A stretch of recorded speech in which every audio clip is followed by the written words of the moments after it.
Everybody ready? Yeah. Relatively.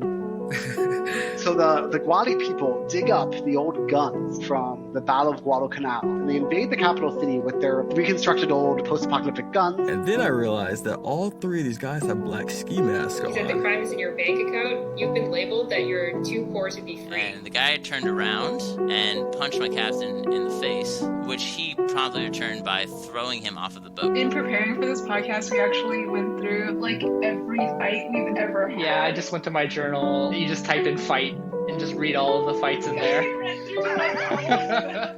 When you first brought this up, I was thinking, no, I just have conflict with peace, which is not true. It's just, it's hard sometimes to believe in yourself. It's kind of big, like I almost quit van life because of this event. Oh, it makes me feel not great. I'm gonna be honest, but yeah.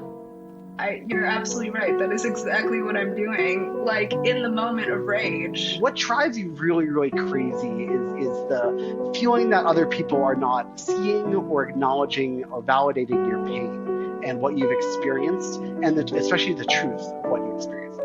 She said, so how would you treat yourself if you were somebody else? Like if you were a dear friend, or if you were talking to a child who felt this way. And I would envision my little sister, who I think at the time she was 11. If I heard my sister tell me that she was going through this, I would want her to be more, I guess, okay with herself. I was encouraged by you trying to believe in other people as peacemakers, and that seems to be part of your goal as well here, is getting people to look internally and see ways in which they have. So I appreciate that as well. Tell me what's a life?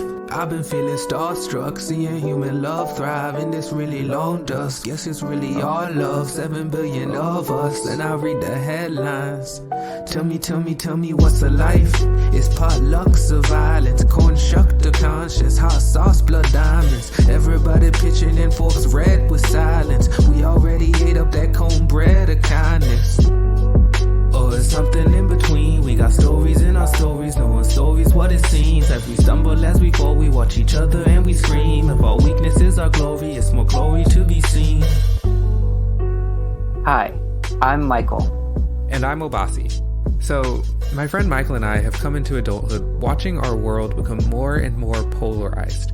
From political polarization to income inequality to how we even define what is real, to divorce rate to mental health epidemic, it feels like schism and conflict are everywhere. Like everything is coming apart.